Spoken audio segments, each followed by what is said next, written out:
brother? Boom, boom. That was a great little clip there, man. That's a good one. It's not bad, huh? Not bad at all. Those things are fun. Yeah. I mean, not to make. I don't know how it is to make them. I pay somebody to generate them, but they're fun to use. I'm really good at making that kind of stuff, Matt. I'm kind of a tech specialist myself.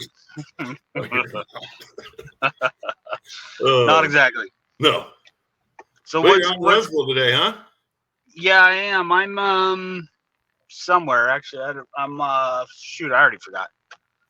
So I'm in Roseville. Yeah, this is my fourth city today. Wow. So yep, been on the road quite a bit. He's cruising by yourself? I'm cruising by myself. Kelly's working a different direction, so I am in the Denali office. Gotcha. Yes, sir. Nice. Yeah. What's a big topic today? What are we talking about? Man, I just want to get on here and talk to you about a little bit of like what people can do to build their database right now. Oh, database. Cool. So are we talking budget or no budget? Or you want me to tell you what I'm doing, or let's relate to them, right? To people that are hurting. Okay. Let's start with no budget and then work our way a little bit into it. We got to go back in history then. Right. Little rewind. So no budget Steve building a database. Yeah. High focus on low hanging fruit. First of all, that's how I'd start my day, right? So expires, FISBOs, circle dialing, stuff like that. At 12 p.m., actually like 12:03, the MLS spits out the most exciting piece of data a real estate agent can have, right? Yeah. Boom. So 12 o'clock at night, I'm up. I was writing down every single expired address. And then I'm talking no budget. This is super helpful for those of you that don't have any budget. Is I Googled each and every single name and address on there, which gave me a crap list of terrible data. But I had, 19 phone numbers for each person. And I would call cousins, and I'd call daughters and grandparents, whoever might have the phone number of the person. And then I'd hammer through that list. And then building my own database at the same time. I played games, Matt. Yeah. Like I'm in Home Depot. Yeah, you do. I'm in Home Depot. I'm trying to get the person in front of me to bring up real estate themselves, not me. Like that's the game I played, right? I made it fun. So I'd have a lot of really good conversation with people I didn't know, and I'd be trying to get them without using, hey, where do you live? What do you, tell me about your real estate experience on your own. And I would get it a lot of times, and I would, in my mind, I got a point. More importantly, I got a new relationship, passed off a card, gathered information in my phone, those kind of things. And then nothing beats a sphere. Like your phone already has contacts in it. And I was pretty good about, sending out a text. Who do you know that's thinking about buying or selling real estate in the next 3 to 6 months? ? Right. Or I'd call them. I did a thing where if I'm driving through like my old childhood neighborhood, right? Yeah. Instantly, I think about 10 kids I used to play football with. So I would just call them. Call and talk to the ones that, not that I had every one of their phone numbers, but the ones I still could get in contact with, I did. So that's pretty much how I built my database with no money. And then when I got into little money, I started spending. This is not a recommendation. I'm telling you how to learn from my mistake. I just spent money on every single company that said I could provide you leads. I said, yes, I'll take some. Thank you much. And I dumped a bunch of money into it until Albie Stasic taught me, well, why don't we take a look at whether or not you're making some money off of that? Right. Oh, great idea, Albie. I did it. Look at some numbers, huh? Yeah. Turns out I wasn't making nothing. So cancel all those. So, $32,000 I saved off that 30-minute first phone call meeting Albie. Thank you, Albie Stasic. But then it became strategic, trying a lead source, tracking the data, seeing what kind of return I was getting on it. If I was getting a return, guess what? Take that commission check that they helped me get and put it right back in there. Double up the ad spend. So I got a database built pretty fastly, but I'll tell you, the database doesn't matter if you don't nurture and follow up, right? Yeah, it's just sitting there. So then comes another season where you're going to have to say, hey, okay, so I've got all these leads. I called them one time, and either they were all bad or there's something wrong with Steve. So now I got new game. I got to learn how to do follow up and build systems and automations. Get the automatic text and email set out. And is it the right one? So database is a pretty big subject. Became really, really important over the years. Yeah, I think it's absolutely crucial. I've been talking a lot about prospecting and follow up, right? And I'm sure you've seen some of the videos, you might not have, but of course. I think it's really just the most crucial thing that a person can be doing right now is building that database, but then following up with them. Like I remember there was one day, because I've said it before, my CRM had been emailing people, texting people, but who's responsible for calling them? Who's responsible for setting up appointments and being that person that they want you to be? I had a guy tell me, Matt, I was just waiting for you to call. And I was like, oh, okay. This is important.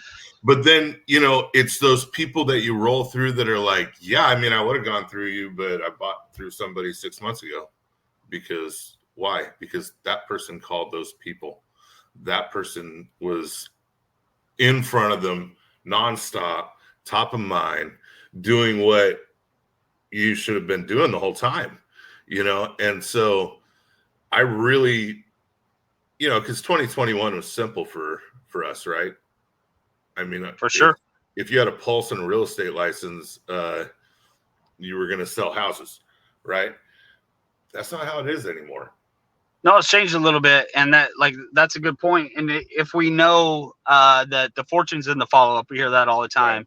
Yet the ease is in the person that's ready to go. Well, that person that's ready to go has likely had the 12 to 13 touches, the 20, 25 touches, and you just happen to be there for the right touch at the end there. But most people will only touch 1 time to 0 times. Yeah. So,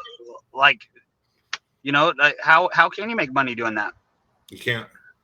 No. Well, and I think it's crucial to remember that this is a job. Yeah. We may not have someone breathing down our neck to do stuff, but anywhere else that you go, you would have somebody telling you what to wear, telling you what time to wake up, telling you what to do during the day. Get on the phone, tell them this script, go do this job. Yeah. Why not treat this job, real estate, the way that you would be treated working for somebody else's success story? And that's it. And it's like you hear people say you want a pro athlete money without doing the practice. Well, right. You're showing up to the game empty-handed. These calls, these follow-up calls, learning these scripts, learning the objections, handling all that stuff, that's what gears you up for doing it. So I think I was fortunate to have to start that way, because I had thousands of conversations that I did really, really poorly and got them out of the way and learned how to, stop thinking about me and start thinking about the person on the other end of the phone. Game changer, right? So there is a pain point to learning. So if somebody watched this video right now with no budget and said, okay, well, I'm going to start calling expireds. Well, you're probably going to suck. That's okay. Yeah. Like, you're just going to suck until you don't suck anymore. So you got to get to work and do it. I promise I was one of the worst people on the planet when I called expireds. Yeah. Everybody is.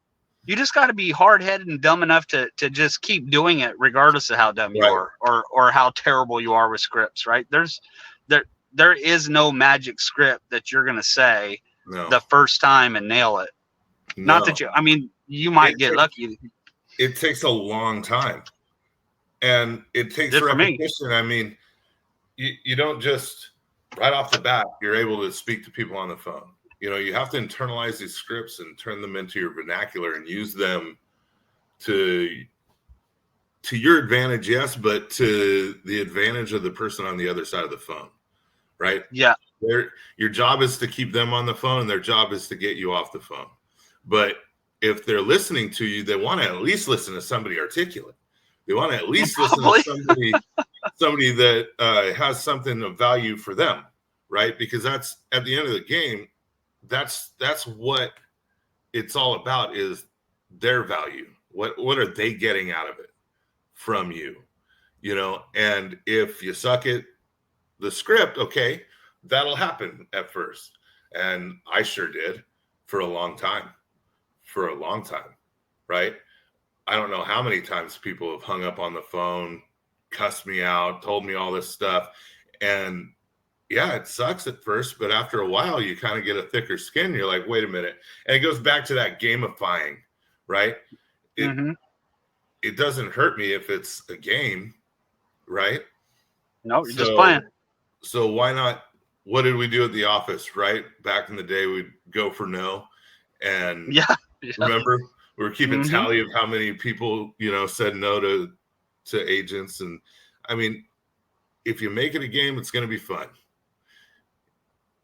I've noticed that the more that I've done this, the longer that I've been in this business, the harder it is for me to get a no.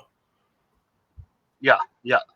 Well, just the fact that they, in some way, shape, or form, they've raised their hand and said that they're trying to buy or sell a house, right? So they're not saying no to not wanting to purchase or sell something in real estate. They're just saying no to you. Yeah. Like they have no reason to work with you, no trust, and people don't want to be sold to. And a lot of people are trying to sell them over the phone and convert them with fancy things to say, So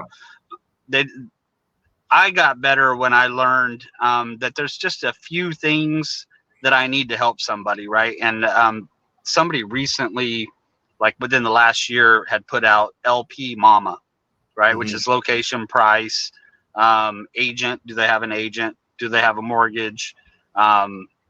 Motivation, those kind of things, right? So like that's the basics of any conversation in real estate. The rest is hearing what they want to do and what they're trying to do. So being able to openly listen to them instead of worrying about what you're saying when you're learning a script is what really shifts it, I think, because I hear a lot of people start making calls and prospecting and doing follow-up, and it's not that they're not smart or don't know what they're talking about. It's that they're just not confident enough to just have an engaged conversation with somebody else. They're too worried about the outcome of the call. They're too worried about getting the script right. They're too worried about these things instead of just listening to what the heck it is the person is trying to do in their life, and then being confident enough to know that we know how to help them with that part. Right. Yeah, absolutely. And certain scripts aren't going to work for everybody, right? I'm not going to say the same thing that I would say to somebody in my database that I've already started training to know, like, and trust me, right? I'm not going to say the same thing to them that I would to an expired, or I would to, say, a person that is trying to sell the house by themselves, right? For sale by owner. I'm going to use different verbiage, different everything, syntax, everything is different with those different people, right? Because you have a different opportunity with them. With a for sale by owner, I just want to get my foot in the door, meet them, do an open house for them. And that's really what I've found is the easiest way to kind of show them my value. It's like, how many people have you had come through since you listed it on Facebook or whatever? And they're always like, none, not many. Well, nobody's really called. Okay, well, what if I could bring through maybe 5 or 10 people this Saturday around 5? Is that going to work for you? Well, sure. Yeah.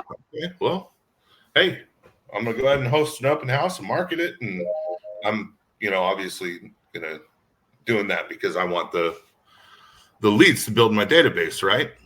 Sure. And that's a win-win for both people on that, because that's going to help you build not only your database with people looking to buy or sell a house, but you're also impressing a first sale by owner. Sure. Yeah. So it's a win-win for both people because you don't even need the listing at that point. It's a simple trade. I'm going to bring buyers through, and the reason I'm willing to do that for you is because the ones that don't buy your house, I'm going to go show them something else. Sound good? Yeah. Easy. Simple. Yep. So what's next on your plate today, man? I can't pull up my calendar right now because we are live, but I think that I'm heading back to work, actually my database, because I haven't had much work on it today. I've been going since I got up Got back from Petaluma at like 1 o'clock. I had to get my outdoor workout in between 1 and 2. Went to bed at 2, and then had to turn around and get up early this morning to hit the road, you know. So I've been going. I got some workouts to do and that kind of stuff. But I know I'll be hitting my database tonight, you know, doing my follow-up. Yeah, perfect. Well, man, I appreciate you coming on today. I don't want to take up much more of your time. Yeah, man. This has been fun. And sure. Stick around for just a second. You got it, brother. All right, bro. Thanks. Later.